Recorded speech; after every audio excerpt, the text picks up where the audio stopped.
Good afternoon, good morning, good night, and But whatever time you're watching this, this is It's That Type of Party.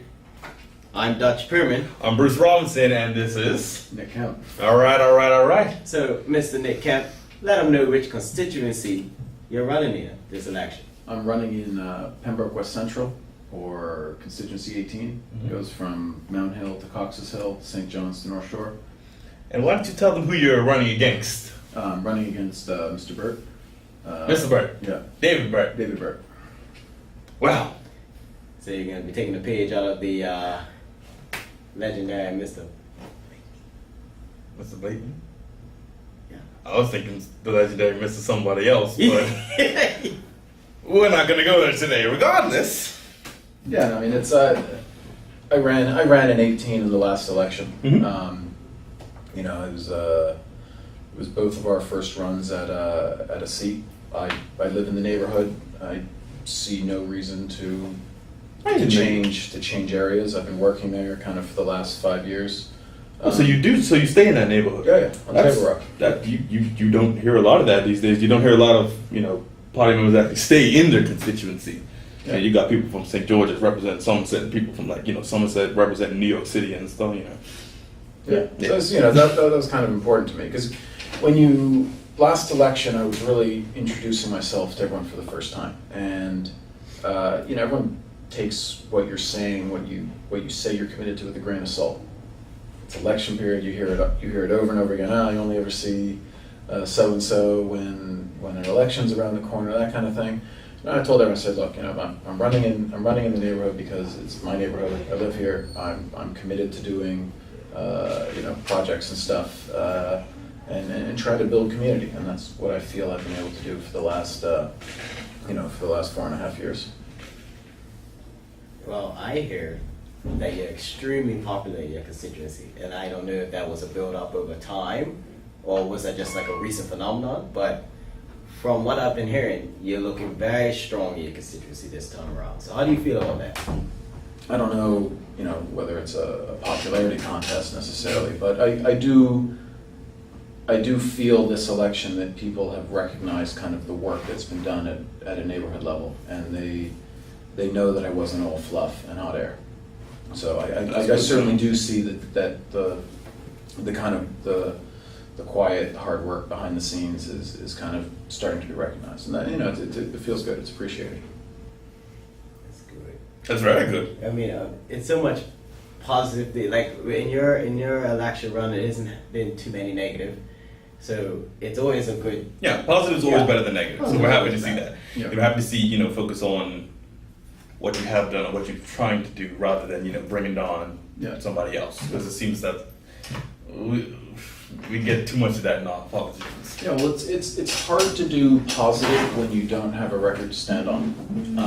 True. And I think that's certainly has been a focus of my, I guess, local campaign, but also when you look at the OBA's kind of national campaign. We've got 4.5 years where we took a patient on ICU critical support and breathed new life into a number of industries here. So it's a little bit of a similar thing. We can say, well, look, guys, this is what we said we were going to do. Here's the things we've managed to do, and I think it gives more credence to our plans for the next 5 years, and people read it without that kind of grain of salt. And I think locally I'm feeling that same thing. When I'm telling people, look, these are the things that I'd like to build on, I'd like to do more of, I'd like to keep doing. I think people kind of are listening more because they've seen that I did what I said I was going to do last time around. That's good to hear. It's great to hear. In this election right now, you know that there is a huge racial tension in the island right now. Do you feel any pressures running against a black man as a white male right now, currently in your constituency, while you canvass? No. I mean, certainly when I got rolled out in the last election, the comments were all, white guy this, privilege that, whatever. The tone certainly has changed. Because again, I think it's the work has been there. People know what I'm about. So I'm not just a stereotype.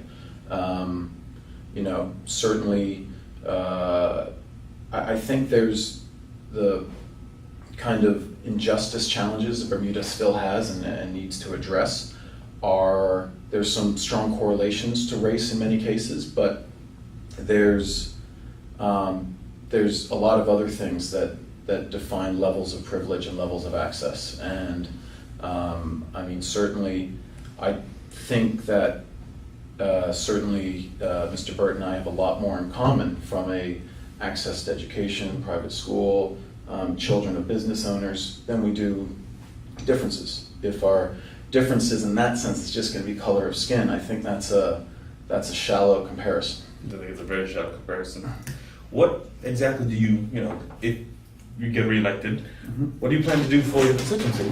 So, or to keep doing for your constituency? So the real power, I guess, of canvassing is that you make connections, you build relationships. One person at one end of the street might be complaining about something, but they don't know that the person at the other end of the street is also having the same challenges. People tend to be a bit more insular nowadays. It's not so much life that's happening kind of out with your neighbors. So because kind of I'm able to pick up all that feedback from both ends of the street, from different streets, this kind of thing, you can start to see common themes. Now, just going in and bowling ahead with things, I think is, some things you can fix just by yourself, it's easy. Mirrors, fine. That's not going to, it doesn't require a whole bunch of effort, doesn't require a whole lot of buy-in. But there's other more strategic things that I'd like to get everyone in the room, kind of build out almost 3-year strategic plans for each neighborhood. But you have everyone sign off on it, you have consensus, you can see some items require government assistance, and that's easy for me to chase and champion.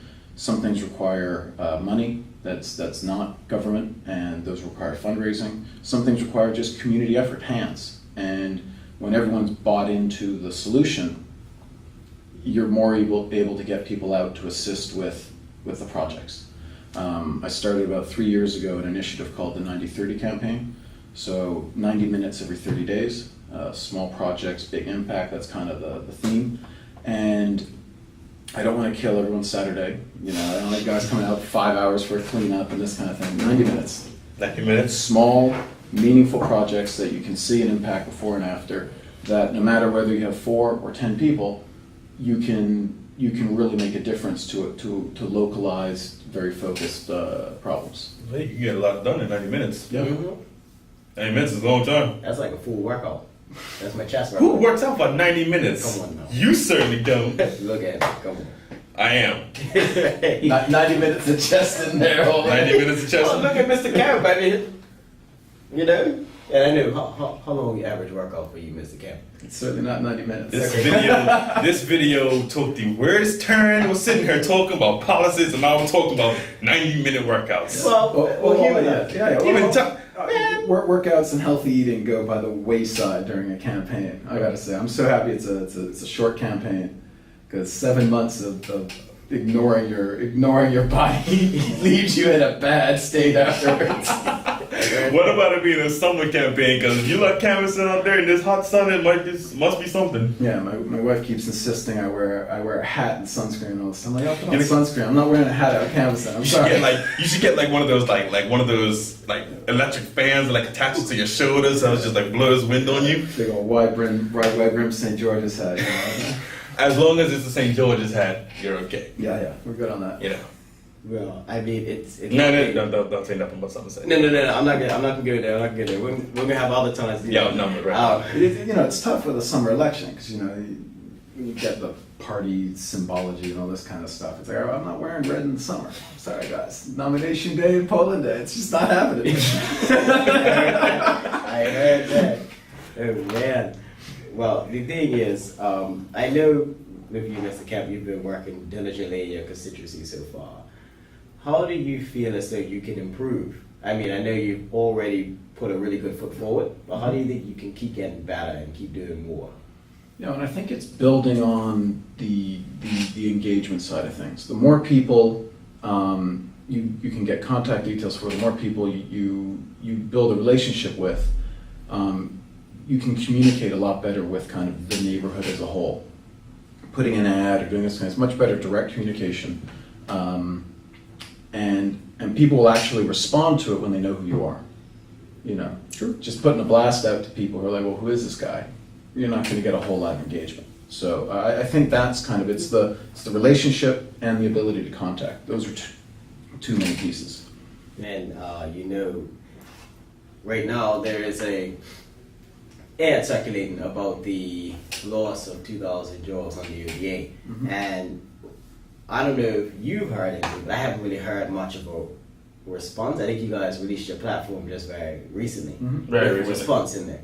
But you know, just hearing from your point of view, Mr. Kempe, as to like what exactly, is there any truth to that?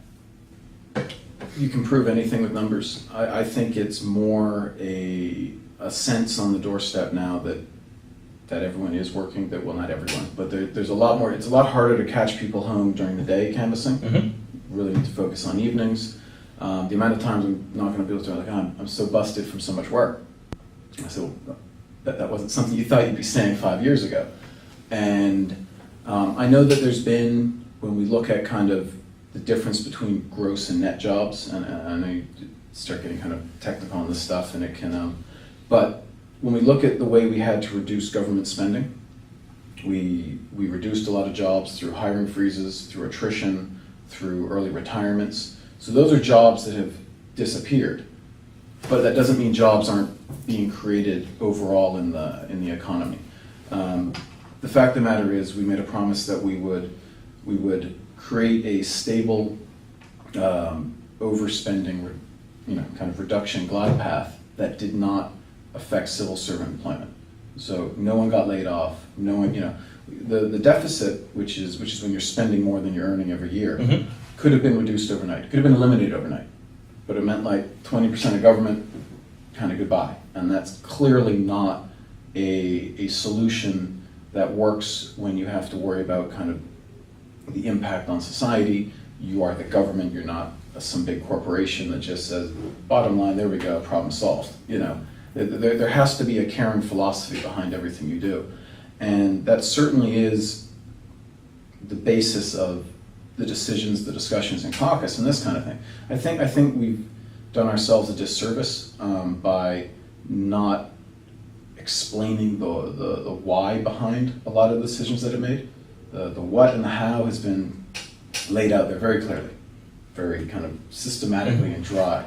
And so sometimes you don't get the buy-in or when there's not that sense of empathy, even though that is the driver behind a lot of the decisions that have been made.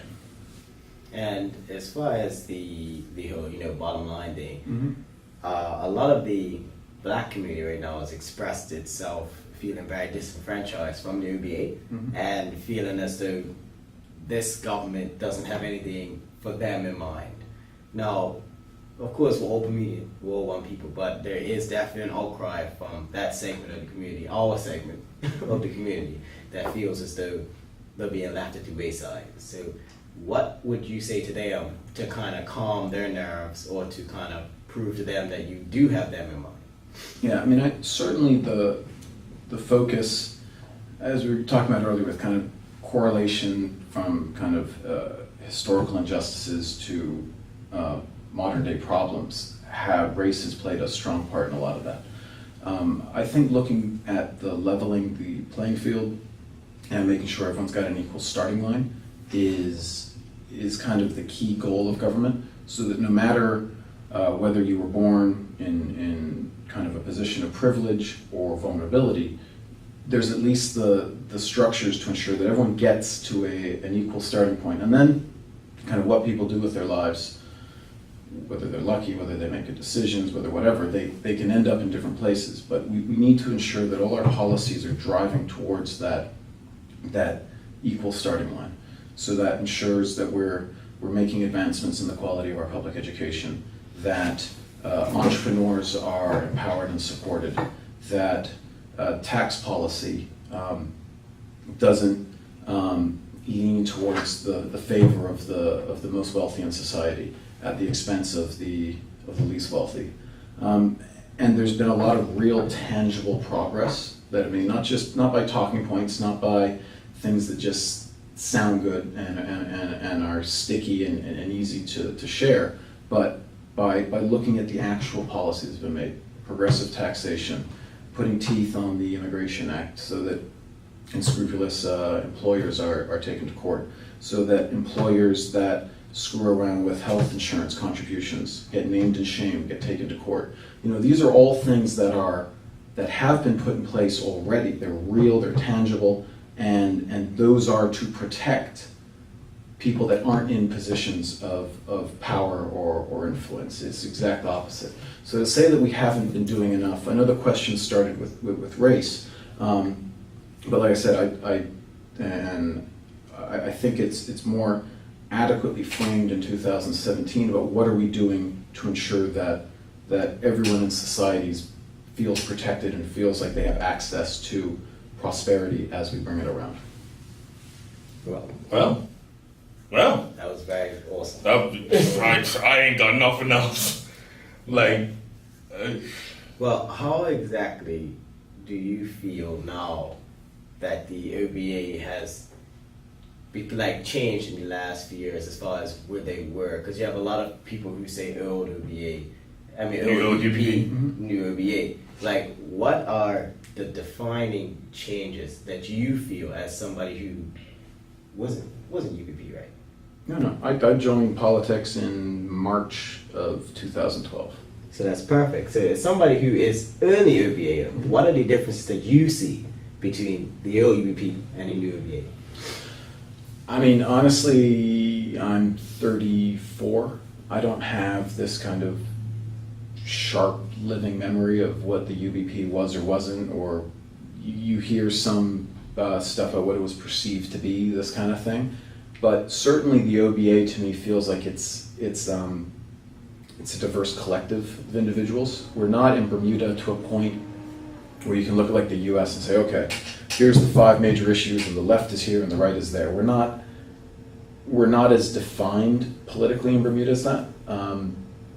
But I think that there's a very representative group of Bermudians that want to ensure that money's managed prudently and we're not jeopardizing future generations with debt, that the perception of transparency and not self-interested politics is not in play, that social programs are being developed in a way that provide, again, fairness and equal access.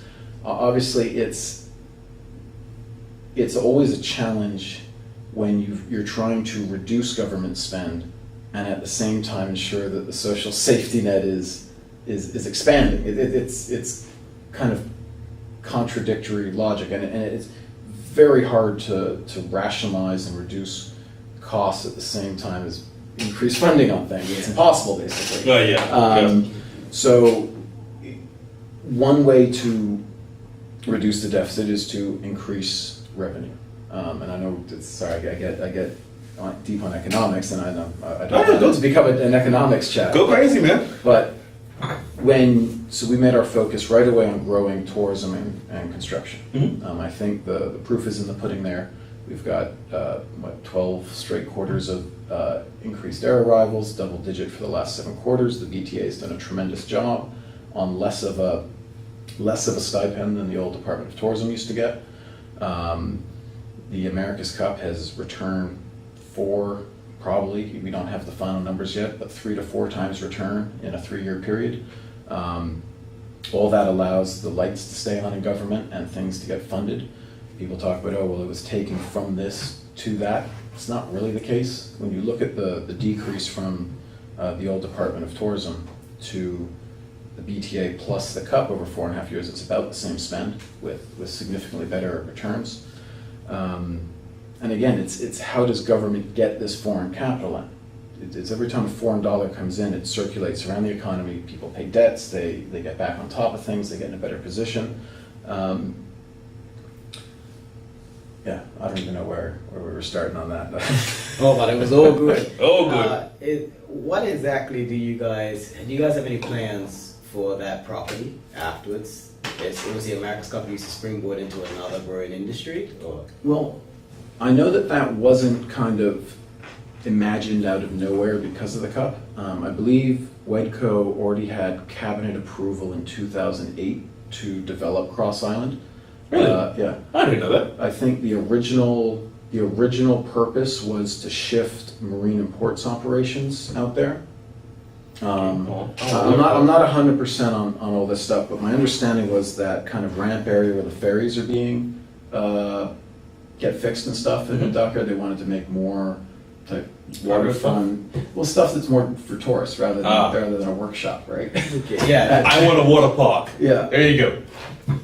Daniel's Camping Head, for water park. the BEC did a joint venture with the BLDC. I know it's a big acronym soup. So small business and Daniel's Head did a thing to try and create a small business kind of summer business park, tourism business park, and there's actually a floating water park type thing was part of that was part of that whole thing. I just want a big slide that just launches you into the ocean. Yeah. Got I'm that's pretty sure clean water. pretty sure there's a big slide on this water park. Just throw you there. Well, that's. You have anything you want to say to our viewers and your constituents? Vote for me. He said vote for me. I always wanted to do that. Oh my god. I mean, you do enough of these press conferences and stuff. It's like it's cut to the chase.